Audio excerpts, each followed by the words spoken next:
जब इसको पढ़ते हैं, उसके बाद जब हम आगे को जब पढ़ते हैं, इससे भी पढ़ा जैसे कोलोसियन चैप्टर 1 वर्स 16 वर्स 17 में कहा गया है, इस संसार में सब कुछ जो है उसके द्वारा सृष्टि किया गया, बनाया गया। किसके लिए? उसके लिए। उसके द्वारा मतलब वो जो कहा गया कि वो यीशु मसीह के बारे में कहा गया। उस रूह से यीशु मसीह था, यीशु मसीह है और यीशु मसीह रहेगा। तो उसी तरह से हमें कहा गया है कि जब इस संसार को और जितने भी संसार में चीजें हैं, सब कुछ को परमेश्वर यीशु मसीह ने ही क्रिएट किया उसके लिए, ताकि उसके नाम को महिमा और प्रशंसा कर सकते हैं। जब हम फिर पढ़ते हैं जॉन चैप्टर 1 वर्स 1 से 3 तक पढ़ते हैं, उसमें कहा गया कि शुरू से ही यीशु मसीह का बोला है। सब बोलते ना वर्ड यीशु मसीह था, उसके द्वारा सारे संसार को बनाया गया, हम सबको बनाया गया ताकि उसके नाम को महिमा और प्रशंसा कर सके। जब हिब्रू चैप्टर 1 वर्स 3 को पढ़ते हैं, उसमें भी लिखा गया है। रोमन चैप्टर 11 वर्स 36 को पढ़ा, उसमें भी कहा गया कि सब कुछ जो है परमेश्वर ने यीशु मसीह के द्वारा बनाया और उसके लिए बनाया ताकि उसके नाम को महिमा प्रशंसा। सवाल अब यह है कि अगर परमेश्वर ने सारे संसार को बनाया, अगर परमेश्वर ने सारे जितने भी एवरीथिंग ही हैज क्रिएटेड, क्या परमेश्वर ने गलत काम को भी, क्या परमेश्वर ने पापों को भी क्रिएट किया? ये सवाल है कि नहीं? अगर परमेश्वर बनाया है तो अच्छा चीज को बनाया हुआ है कि नहीं? लेकिन बाइबल में हमको ये बताते हैं, प्रोवर्ब्स चैप्टर 16 वर्स 4 में ऐसा लिखा है, even the wicked are created by him for the true days। जो बदमाशी है, जो पाप है, जो गलत कार्य है, वो भी उसी ने बनाया ताकि जब जजमेंट डे आएंगे, जब धूप डे आएंगे, जब लास्ट डे आएंगे, ताकि जजमेंट हो सके। वहां से पता चलते हैं कि संसार जो है everything was created by God himself and Jesus, उसी के द्वारा बनाया गया और उसके लिए बनाया गया। लेकिन हमें ये सावधानी कहा गया है कि हमें उस दुनियात में, उस पापों में नहीं गिरना है, ताकि तुम से में जजमेंट डे में हम लोग को जजमेंट डे में खड़ा हो सकता है। उस पापों में नहीं गिरना है ताकि लास्ट डे में हमको ये कहे कि आपने पापों में क्यों गिरा। इसलिए जब इजराइल लोगों को फरोह ने तंग कर रहा था, तकलीफें दे रहा था, हम लोग जब थियोलॉजी का मतलब आता है परमेश्वर के, अगर वो ओमनीपोटेंट है, अगर वो ओमनीसेंट है ना, ओमनीप्रेजेंट है, तो सब कुछ कर सकता है, सब कुछ जान सकता है और हर जगह में रह सकता है, तो क्यों वो एक चुटकी में बारह को 10 नहीं किया? लेकिन वचन कहते हैं एक्सोडस चैप्टर 9 वर्स 16 में, रोमन्स चैप्टर 9 वर्स 17 में कहा गया कि फरोह को भी उसको परमेश्वर को हार्ड एंड हार्ड होते का टोटिल था, इसको भी कहा गया कि परमेश्वर ने ही किया, ताकि फरोह के द्वारा परमेश्वर जो उसका सामर्थ्य को, उसका वो मिराकल को, उसका वो ताकत को दिखाना चाहता था कि मैं ही एक परमेश्वर हूं जो सब कुछ कर सकता है। तो ये सब पूरे वर्ष को पढ़ने के बाद हमें ये पता चलता है, ये बिग बैंग थ्योरी नहीं है, ये इवोल्यूशन थ्योरी नहीं है, कि हमें बाइबल कहते हैं God the Father, our Lord Jesus Christ is the source of everything। कौन है source of everything? कौन है source of everything? Jesus Christ, हमारा परमेश्वर, हमारे लॉर्ड मास्टर। यहाँ में कहा गया कि सब कुछ पढ़ते हैं, हमें ये कहा कि हमारे लिए तो कभी परमेश्वर ही सब चीज का सोर्स है, वहां से लेके आता। तो यहां से लेकर के हमें तो ये पता चला कि God is the source of everything, Jesus is the source of everything. इसको ध्यान में कहते हुए, मन में रखते हुए, मैं 4 पॉइंट आप लोगों के बीच में रखना चाहूंगा। सबसे पहले है, जब परमेश्वर ने सब चीज को बनाया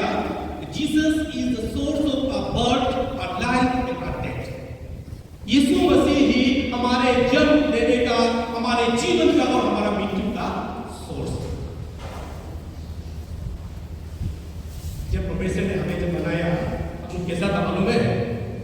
मनुष्य को कैसे बनाया? हमें वचन ये बताते हैं कि परमेश्वर जो है जब आदम को बनाया, कैसे बनाया? मट्टी से बनाया, ठीक है? डस्ट से बनाया। तो मट्टी से बनाने के बाद तुरंत तो मेरे जैसे बोलने लगा, मेरे जैसे सांस लेने लगा। बाइबल में क्या लिखा है? बाइबल में लिखा है जेनेसिस चैप्टर 2 वर्स 7 में, परमेश्वर उसके हाथों से मट्टी को बनाने के बाद उसके नोसी को देगा, मुंह में नाक में क्या क्या होगा?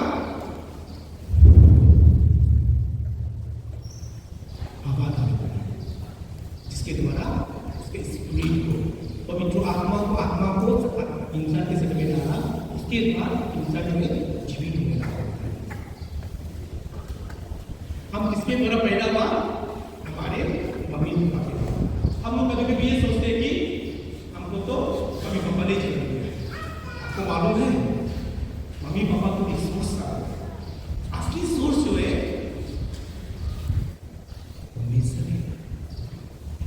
जिन्होंने हमें और आपको हमारे मम्मी पापा के द्वारा इस जगत में जन्म दिया।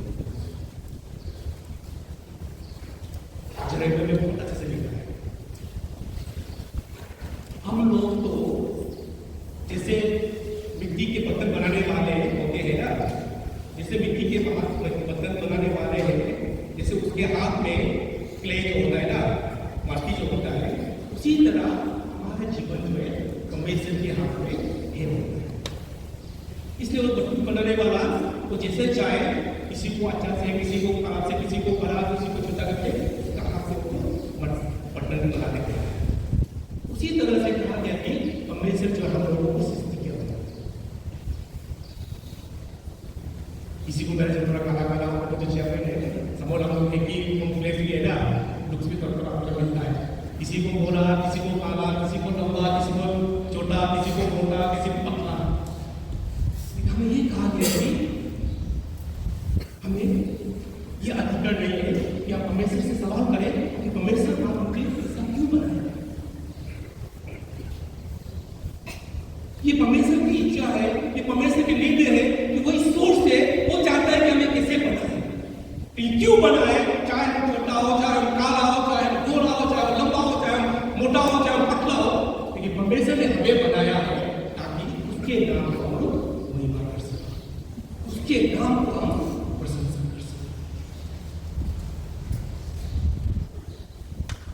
हमें जन्म देने वाला भी हमारे मम्मी पापा के द्वारा मैं सोच परमेश्वर था, उसी तरह हमारे जीवन को भी देने वाला भी परमेश्वर है। हम कितने साल जिएंगे, कब मरेंगे, वो भी परमेश्वर के हाथ में होता है। एक्लेसियास चैप्टर 3 में लिखा है, there is everything, there is time for everything. हर चीज के लिए समय होता है। जन्म देने के लिए समय है, इस संसार को छोड़कर जाने का समय है। फिर भी अगर परमेश्वर चाहे तो परमेश्वर जो है हमारा जीवन को बदल सकता है। जब हम सेकेंड किंग चैप्टर 20 को पढ़ते हैं तो एक कहानी है किंग हेजेकिया के बारे में। बाइबल में हमें ये बताते हैं कि किंग हेजेकिया के जीवन जो है खत्म होने वाला है। उसको आयसाया ने बताया, तो पूरे जो आयसाया ने बताया कि अभी तुम्हारा समय जो है खत्म होने वाला है, अब इस संसार को छोड़कर आप जाने वाला है। तो हेजेकिया को बताया, हेजेकिया ने रिवर के को टर्न किया और परमेश्वर से प्रार्थना किया, परमेश्वर आपकी इच्छा हो तो मेरे जीवन को और बढ़ा दे। अच्छा से लिखा है, उसने कहा कि हेजेकिया जो है आंसू के साथ बढ़ा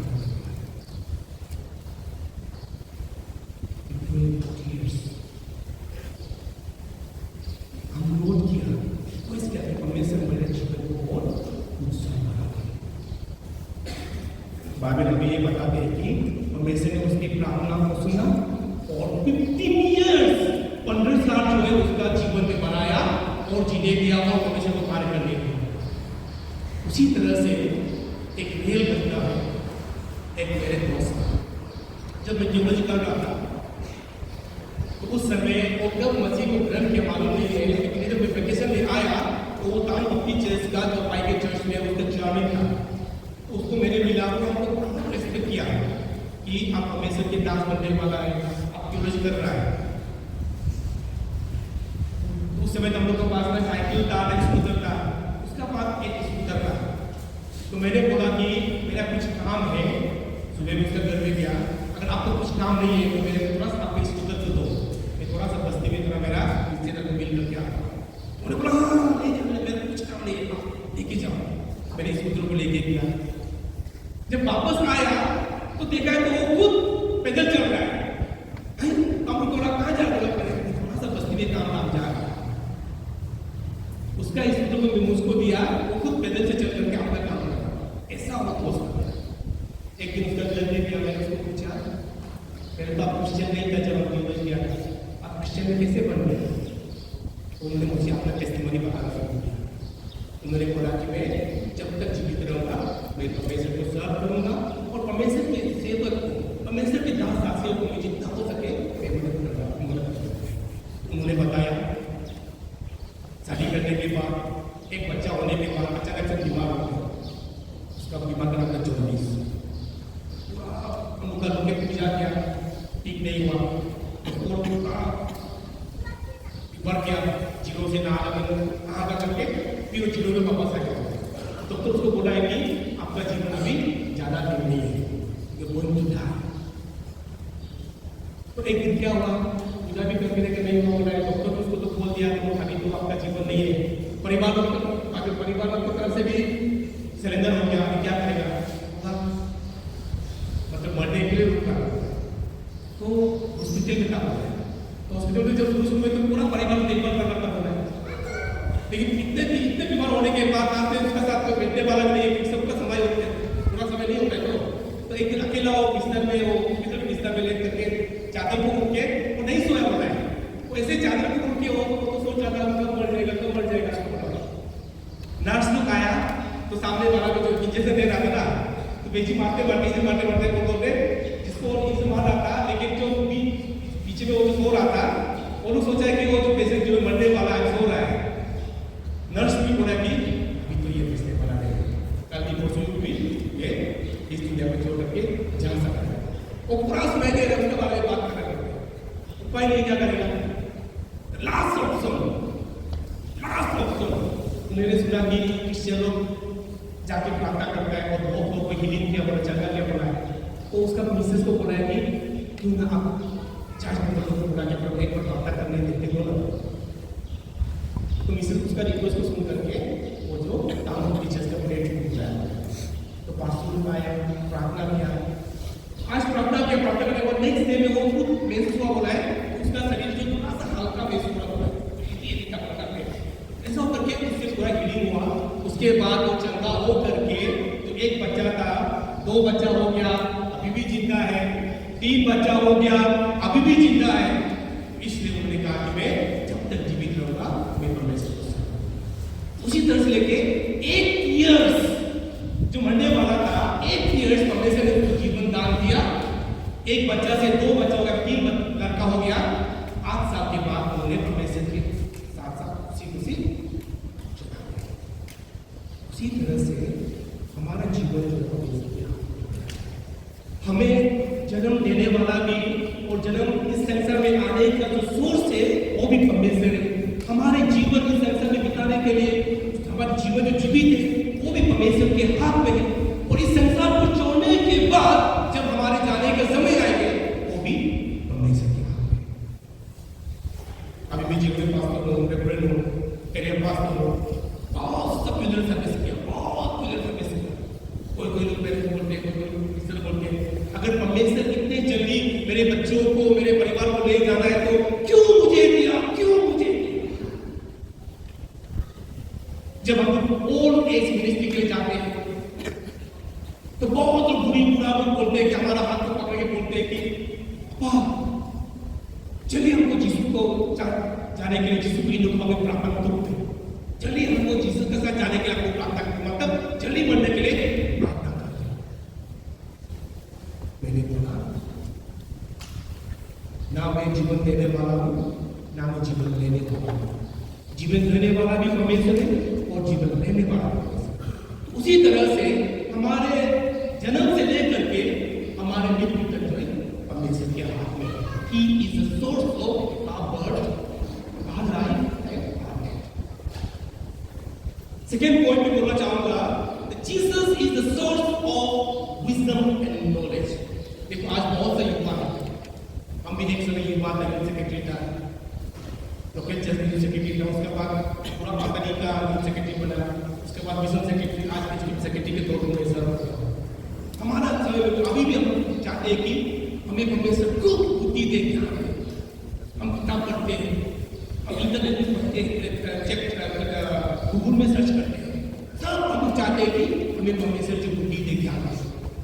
लेकिन जब हम बाइबल पढ़ते हैं, यहाँ में भी कहा गया है ये बुद्धि, ये ज्ञान, ये विजडम, ये नॉलेज पे कहीं और से नहीं। बाइबल हमें ये बताते हैं ये विजडम, ये नॉलेज भी जो है परमेश्वर की ओर से हमें मिला। क्या में लिखा है,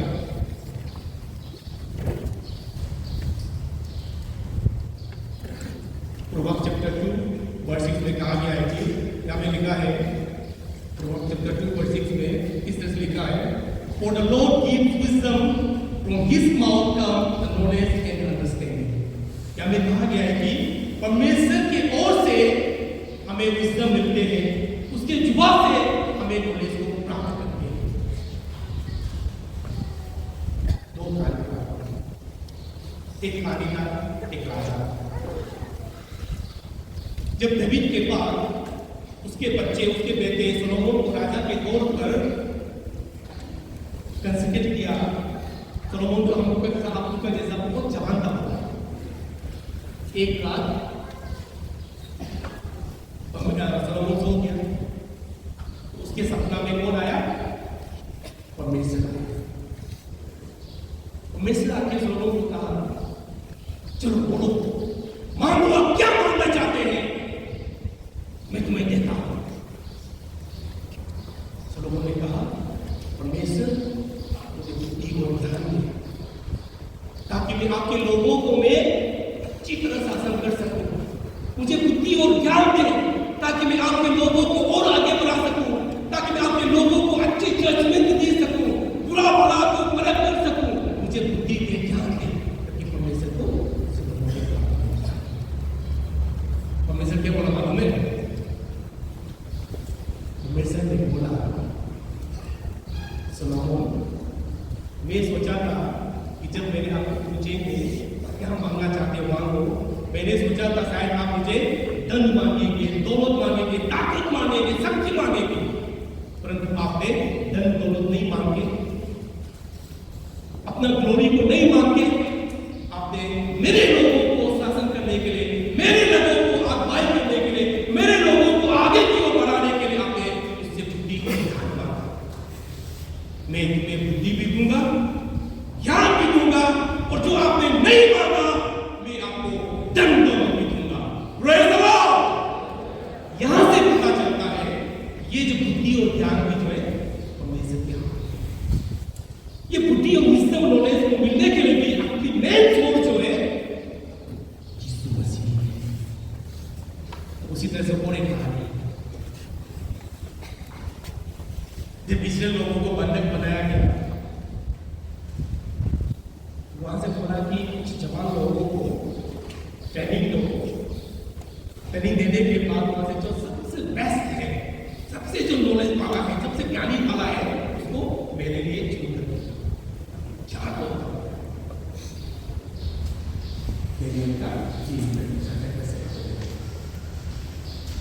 हमें बाइबल ये बताते हैं कि जब उसको ट्रेनिंग देने वाला ने उनको बोला कि आप लोग ये चीज मीट लाया, दारू लाया ना, लेकिन डेनियल जो परमेश्वर को डरने वाला था, ज्ञान से बोला, तो लोगों ने बोला कि नहीं, मैं अपने जीवन को अपने आप में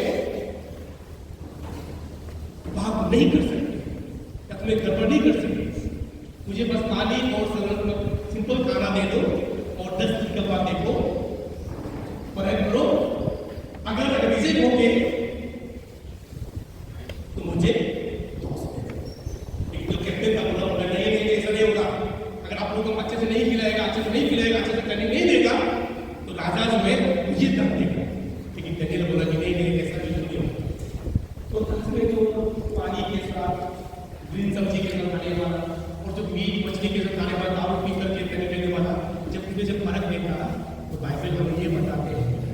डेनियल उसके फ्रेंड जो है 10 टाइम्स 10 गुना ज्यादा जो अच्छी चीज का करके जो ट्रेनिंग लिया उससे बुद्धि में ज्ञान में जो आगे निकल रहा है।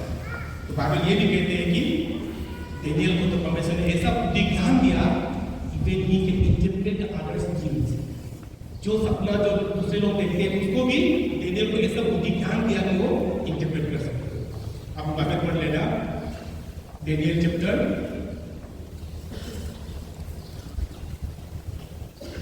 1 में है, डेनियल चैप्टर 2 20-21 इसको पढ़ लेना घर में, ठीक है। डेनियल चैप्टर 1 वर्सेस 17 to 20 तक, वर्सेस 17 वर्स 20 पढ़ लेना। इसमें कहा गया कि डेनियल को तो ऐसा बुद्धि ज्ञान दिया गया वो दूसरा का ड्रीम को भी इंटरप्रेट कर सका, और वो जो बाकी लोगों में से 10 टाइम्स गुना जो है 10 गुना ज्यादा उसको बुद्धि ज्ञान दिया गया। तो यहां से पता चलता है कि हमारे बुद्धि ज्ञान, हमारा विजडम होने से जो मेन सोर्स जो है वो भी हमारे किताब से पढ़ के वहां से हम लोग ज्ञान प्राप्त कर सकते हैं, लेकिन असली मेन सोर्स जो है यीशु मसीह से, परमेश्वर से। तीसरा पॉइंट जो ये है, Jesus is the source of wealth and prosperity. यहां में मैंने लिखा है कि God is the source of riches, wealth and prosperity. परमेश्वर हमारा यीशु मसीह ही है जो स्रोत है जहां से हम अमीर होते हैं, हम धनवान होते हैं। ये सब चीज जो है परमेश्वर की ओर से आती है। फर्स्ट किंग चैप्टर 3 वर्स 13 में लिखा गया है, सेकंड क्रॉनिकल चैप्टर 1 वर्स 12 में लिखा गया है कि ये धन दौलत जो है, रिचेस, ऑनर एंड ग्लोरी, ये सब चीज जो है परमेश्वर की ओर से आते हैं। इसके पास बाइबल है, मेरे साथ लिखो, साम नंबर 112 वर्स 3। साम नंबर 112 वर्स 3 में लिखा गया है, वर्स 1 से पढ़ेंगे। वर्स 1 में लिखा है, blessed is the man who fears the Lord, who delights greatly in his commandment, will be mighty on earth, the generations of the upright will be blessed. Verse 3 में लिखा है, wealth and riches will be in his house, and righteousness endures forever. धन दौलत भी उसके परिवार के बीच में उसके पास होंगे, और राइचसनेस भी उसके पास होंगे हमेशा के लिए, जो परमेश्वर को डरते हैं। जैसे मैंने कहा, I can do all things with कभी लोग इस इंटरप्रेट करते हैं। उसी तरह से कभी ये भी होता है कि हम ये सोचते हैं कि हाँ परमेश्वर पर विश्वास करेंगे तो परमेश्वर जो मुझे अमीर बना देंगे। ऐसा बात नहीं है।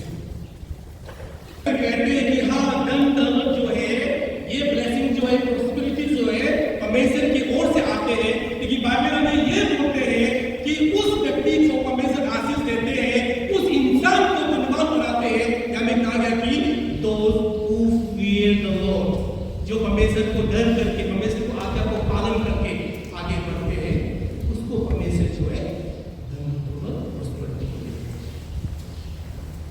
पॉसिबल नहीं है। सेकंड क्रॉनिकल चैप्टर 29 वर्स 12 में हम पढ़ लेना। प्रोवर्ब्स चैप्टर 3 वर्स 16 को पढ़ लेना। यहां में लिखा है, honour God with your wealth and riches. आपके धन दौलत से, आपके अमीरी से, आपके पैसा से, आपके धन दौलत से आप परमेश्वर को महिमा करो, जिसके द्वारा परमेश्वर ने आपको धन्यवाद बनाया। जबकि ऐसा होता है कि हम जब परमेश्वर को प्रार्थना करते हैं, परमेश्वर हमें राह दिखाते हैं, सोर्स दिखाते हैं, उनके करने के लिए, बिजनेस करने के लिए, मोमेंट मिलने के लिए, कुछ पैसा कमाने के लिए, जैसे भी हो, छोटा हो बड़ा हो, परमेश्वर हमें सोर्स को दिखाते हैं। हम उस परमेश्वर के द्वारा आशीष को प्राप्त करते हैं, लेकिन बहुत लोग जो है कभी परमेश्वर को भूल जाते हैं। जीवन का मेरा एक फ्रेंड है, वो भी रेवरेंड है। हम दोनों एक बार दोनों की स्पीकर के लिए बुलाया लोग के सेशन में, और उनका तो रिपोर्ट है कॉन्फ्रेंस था। वो तो हम एक ही मूवी में हुए बात किया। उसका जो प्रचार था प्रोस्पेरिटी के बारे में, उन्होंने ऐसा प्रचार किया कि एक समय ऐसा था हम लोग जो है बस्ता को हम लोग उड़ने करके फेंकने पाते। एक समय ऐसा था हम लोग जब दूसरों को मदद करते थे, वो जब लंच खाते थे, लंच खा करके जब वो लोग बचते हैं ना, वो लोग देख रहा था कब ये आधा खाना को तोड़ करके छोड़ देंगे ताकि वो उसको बचा हुआ मैंने पूछा, अभी तो आप लोग को क्या बोले, आप लोग को मानना पड़ेगा। आप लोग आदमी जब भी परमेश्वर के लिए बोलते हैं, दिल बोल करके आपको परमेश्वर को देता है। कोई लोग गाड़ी देता है, कोई लोग मीटिंग देता है ना, कोई लोग क्या ये देगा, वो देगा, वो देगा। गिविंग में तो आप लोग आगे और जब तुम्हें बोला क्या बोला तुम्हें, वाह तुम्हें जाने हमारा मतलब के लिए इसको के दिए। उन्होंने बोला क्या जानते हैं, हम लोग हमारे लोग क्यों परमेश्वर के लिए जब बोलते हैं, कम्युनिस्ट बोलते तो पूरे दिल बोल के देते हैं, पागल है। मैंने बोला नहीं, क्या क्यों? उन्होंने बोला जब हॉस्पिटल उनके बेल्ट पर आया, उन लोगों को ये प्रार्थना कर रहा है, परमेश्वर आप सारे जगत के संसार के मालिक हो, आप धन दौलत के मालिक हो, आप सब कुछ आपके हाथ में है, आप चाहे तो सब कुछ को बुलंद कर सकते हैं। उन लोगों को प्रार्थना यही कर रहा है, हमें आगे बताओ, हमें धनवान बनाओ, हमें अमीर बनाओ, ताकि हम आपके लिए आगे बढ़ सकें, ताकि हम आपके नाम को रोशन कर सकें, ताकि हम आपके लिए हमारे धनवान को हम आपके लिए गिविंग में आगे आ सकें। सच में परमेश्वर ने हमारा प्रार्थना को सुना, और हमारा परमेश्वर ने हमारे जीवन को बहुतों आशीष दिया। अभी जब सुनते हैं कुछ लोग में इसी बैल में सबसे ज्यादा परमेश्वर जो गाँव में है, कॉन्ट्रेक्टर है, बिजनेस में, इसलिए बोला है, इसलिए हमारे लोग जो है जब भी परमेश्वर के लिए होते हैं, दिल खोल करके परमेश्वर देता है, और परमेश्वर भी हमें उस सोर्स को दिखाते हैं जहाँ से हम लोग ब्लेसिंग प्राप्त कर सकते हैं। उसी तरह से परमेश्वर हम सबको आशीष देता है, परमेश्वर हम सबको आगे बढ़ने के लिए मौका देता है। लेकिन जब हम आगे बढ़ेंगे, परमेश्वर को भी होता है। एक सच्ची कहानी है, मेरा यूथ था, जब मैं यूनियन बप्टिस्ट चर्च में पास्टर था, मेरा अपना यूथ था, दूल्हा पतला था, बहुत एजुकेटेड था। लेकिन लास्ट में बहुत सारा दिखाई नहीं दिया, लास्ट में पता चला वो गवर्नमेंट सर्विस मिल गया, सेंट्रल गवर्नमेंट में। उसके बाद वो शादी हो गया, लेकिन चर्च आना छोड़ दिया। एक दिन मैंने उसके घर में गया, उससे बातचीत किया, घर भी बना लिया। मैंने बोला अभी तो परमेश्वर ने आशीष दिया, नौकरी भी मिल गया, चौकरी भी मिल गया, अब क्यों ना कंटिन्यू पहले की तरह चर्च में एक्टिव रहे। तब पता चला, उन्होंने बताया कि मेरे मिसेस जो है वो क्रिश्चियन है। उसको हम बोलते हैं चर्च में जाके, नहीं आप जाओ, ऐसा करते करते लेजी करते पता चला कि वो भी परमेश्वर जो है। एक बार मैंने सामने लिखा है, उसे मैंने प्रेम था। एक जमाना ऐसा था, अपना इस एक जमाना ऐसा था कि 5 रुपया मिलता भी मेरे जीवन में बहुत सा तकलीफ था। अभी तो मैं 50,000 से ज्यादा कमाता हूँ, कभी कभी कहाँ खर्च करूँ ये भी सोचना पड़ता है।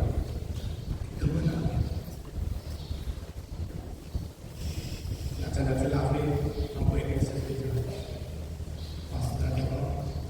please do remember me in your prayer. Please do pray for my wife, my family, because we are going through lots of problems. मेरे मिसेस जो पूरा बीमार है, तकलीफ में है, I don't want to lose my wife. मैं मेरे बीवी को ये बोलना नहीं चाहता हूँ,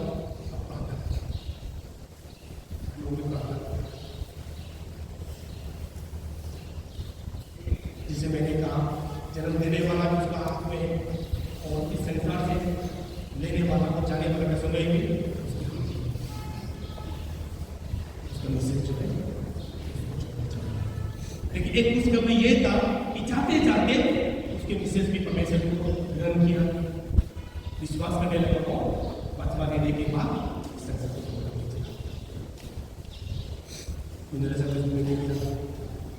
बातचीत की। मैंने उसको बोला कि आपका वापस जा रहा है तो ज्वाइन करने के लिए। उन्होंने मुझे गले लगाया, मुझे बोला हमें काम भी ज्वाइन नहीं करना। मैंने पूछा क्यों?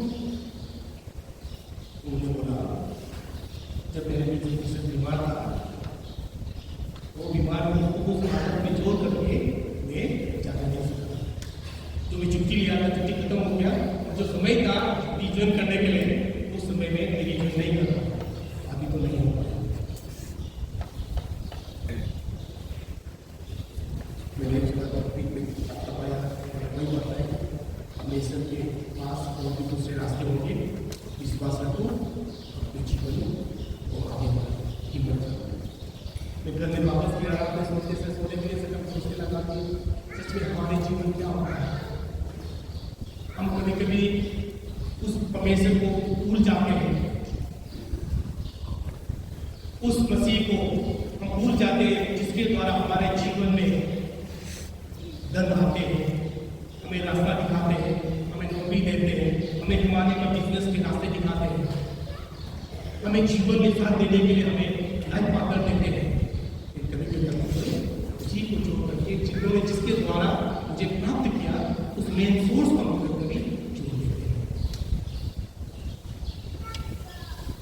मैंने सोचा क्या था, क्या हो गया? कुछ नहीं था। परमेश्वर मुझे जोड़ दिया, कमाने लगा, बीबी दिया को साथ देने के लिए। आज ना उसके पास जॉब है, ना उसके पास बीबी है। इसलिए मेरे भाइयों बहनों, हमें कभी नहीं भूलना चाहिए। आज शायद आप लोग स्टूडेंट होंगे, एक दिन ऑफिसर बनेंगे, कॉन्ट्रैक्टर बनेंगे, बिजनेसमैन बनेंगे, बड़ा बड़ा आदमी बनेंगे, लेकिन हमेशा याद रखना, ये धन दौलत, ये बुद्धि ज्ञान, ये जीवन हमें देने वाला कोई और नहीं, परमेश्वर है। परमेश्वर को हम नहीं भूलना, परमेश्वर को नहीं भूलना। मेरा लास्ट पॉइंट है, Jesus is the source of eternal life.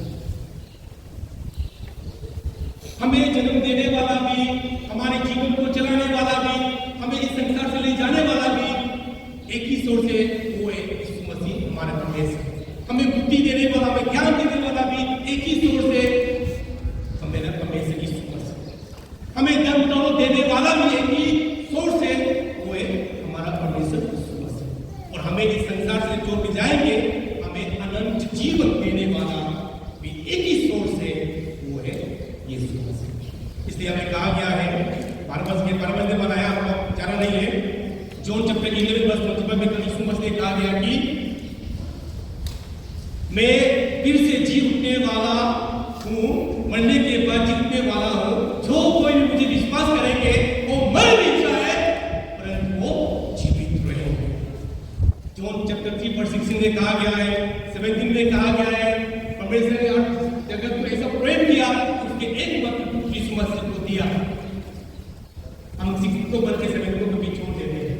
तो 17 में लिखा है कि परमेश्वर ने यीशु मसीह को हमें जजमेंट देने के लिए नहीं, हमें कंडेम करने के लिए यीशु मसीह को नहीं भेजा संसार में। हमें यह कहा गया कि परमेश्वर ने उसके एक पुत्र यीशु मसीह को इस संसार में भेजा, जो कोई भी विश्वास करेगा उसको इटर्नल लाइफ, अनंत जीवन देने के लिए। तो इस पद से बहुत पद है, Hebrews chapter 5 verse 9, John chapter 3 verse 36 ना जितने पढ़ो आप एक ही सोच मिलेंगे जिसके द्वारा हम इटर्नल लाइफ प्राप्त कर सकते हैं।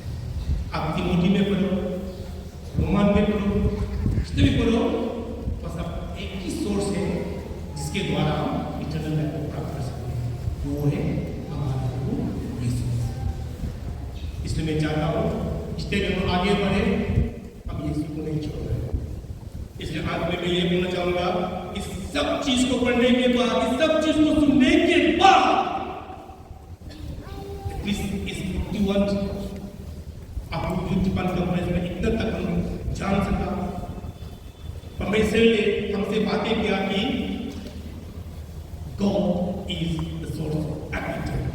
परमेश्वर को छोड़ करके ना मेरा धन, ना मेरी दौलत, ना मेरा ऊंचाई, ना मेरे नीचे कुछ भी नहीं है, ना मेरा बुद्धि, ना मेरे ज्ञान, लेकिन परमेश्वर ही हर चीज का सोर्स है जिसके द्वारा हमारा जीवन में आते हैं। क्या आप चाहते हैं ये हमारे जीवन में बने रहे? और जितने भी युद्ध आए हुए हैं, क्या आप चाहते हैं कि ये जो सोर्स जो है मेरे जीवन से दूर ना हो, जिसके द्वारा हमारे जीवन में ये सब ब्लेसिंग प्राप्त करते हैं?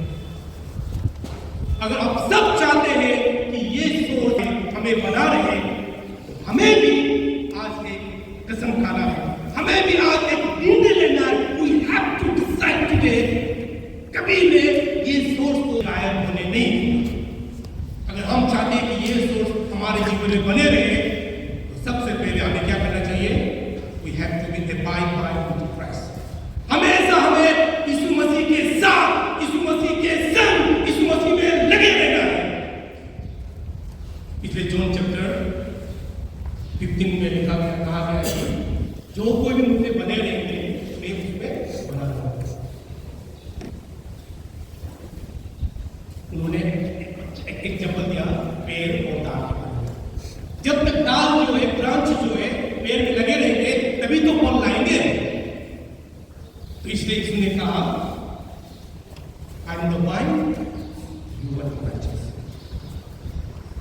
मैं पेड़ का उस स्रोत को और आप लोग जो है ब्रांचेस है। जब तक जो पेड़ के दाल जो है पेड़ में लगा रहेंगे तभी तो फल लाएंगे। पेड़ से अगर ब्रांच अलग हो जाएंगे कैसे हम फल लाएंगे? इसलिए हम चाहते हैं अगर ये सोच हमें बना रहे we have to be divided by Christ। हमें से यीशु मसीह के साथ, यीशु मसीह के संग। अगर हम चाहते हैं कि ये विजडम, नॉलेज, बुद्धि, ज्ञान के ये जो नॉलेज जो उसके सोर्स जो है हमें बना रहे, आज हम डिसाइड करना है कि ना बोलूंगा आज के बाद मैं परमेश्वर के वही में, परमेश्वर को डरते हुए एक righteous जीवन बिताऊंगा, ताकि मेरे जीवन में परमेश्वर को बुद्धि दे, ज्ञान दे, धन दे, दौलत दे। अगर हम चाहते हैं कि ये सोच हमें बना रहे, हमें आज निर्णय लेना है कि आज से मैं हमेशा एक ओबीडिएंट जीवन बिताऊंगा। मैं अपने मम्मी पापा का कहना मानूंगा, मैं अपने पास्टर के कहना मानूंगा, मैं अपने चर्च लीडर के कहना मानूंगा, मैं कॉलेज में, स्कूल में जहां भी हो, मैं अपने टीचर्स को मैं आदर करूंगा, टीचर के बात मानूंगा। I will leave the obedient life. तब परमेश्वर जो है उसकी ओर से मुझे बुद्धि देगी, ज्ञान देगी, आशीष देगी।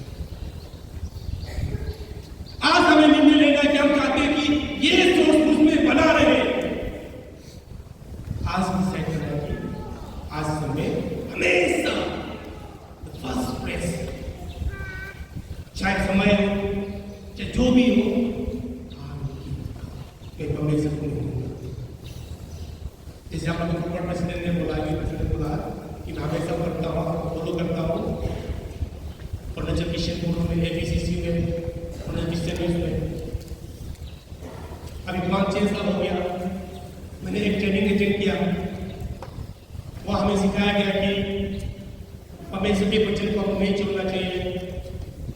अगर हम परमेश्वर के वचन के साथ हमें उठेंगे, अगर परमेश्वर के वचन के साथ आगे बढ़ेंगे, हमारे दिन जो पूरे दिन जो है इतने कटेंगे।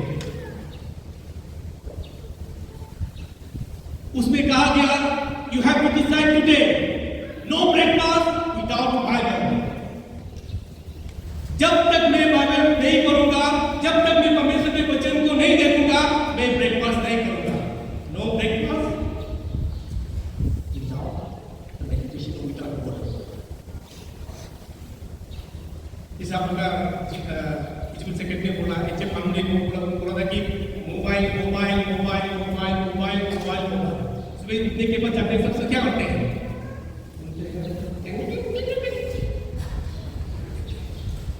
वहां से मैंने डिसाइड किया, मैंने निर्णय लिया, मैंने कोशिश करूंगा कि मैं तो पास्टर भी हूँ, मैं कोशिश करूंगा कि जब तक मैं मेरे डिवोशन को, मेरे बाइबल को, वर्ष को मैं नहीं करूंगा, मैं कुछ भी नहीं करूंगा। दूसरे वर्ष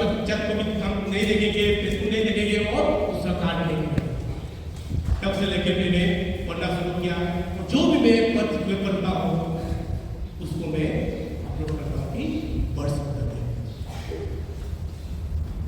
एक बार मेरे प्रोफेसर दोस्त ने बोला, पास्टर अब आपको आज तो मैं मानता हूँ लेकिन वो सच है। मैंने बोला क्यों? हाँ, शुरू में आजकल ऐसा बहुत होता है कि शुरू में एक हफ्ता, 2 हफ्ता, 1 महीना करते हैं, उसके बाद गायब हो जाते हैं। आपको देखा हो जब से सोसाइटी शुरू किया अभी तक हफ्ता बाय वर्ष तक जो है अभी भी सुबह हम जब उठते हैं जब देखते हैं तो हमारा वो। इसलिए आज हमें डिसाइड करना है, निर्णय लेना है कि सच में ये जो सोच जो है विज्ञान का सोच, जीवन का सोच, धर्म का सोच उसमें बने रहे, उसमें लगे रहे। Today we have to decide कि आज से मैं द फर्स्ट प्रायोरिटी दिन में जब उठेंगे, जब मेरे आप बोलेंगे, सबसे पहले मैं परमेश्वर को मैं समय दूंगा, परमेश्वर के वचन से मैं दिन को शुरू करूंगा। आज डिसाइड करना कि आप ही से लेकर मैं हमेशा सुबह में बाइबल पढ़ूंगा और मैं प्रार्थना करूंगा। और हमेशा यही याद रखना, जैसे जॉन चैप्टर 15 वर्स 5 में कहा है, path only you can't do it। यीशु ने कहा, मुझसे अलग हो करके आप कुछ नहीं कर पाओगे, मुझसे अलग हो करके आप कुछ नहीं कर पाओगे, मुझसे आप अलग हो करके आपके पास कुछ भी सोर्स नहीं होंगे जहां से आप ये सब चीज को प्राप्त कर सके। जिसे मैंने आगे बताया, सच्चे कर्म करना है। नौकरी मिलने के बाद, चौकड़ी मिलने के बाद उन्होंने जहाँ से जो फोर्स था जिसके द्वारा उनको ये सब चीज को प्राप्त किया उसको ही न करने लगा, उससे ही दूर दूर होने लगा। जिसे बाइबल ने कहा, मुझसे अलग होकर के आप कुछ नहीं कर पाओगे।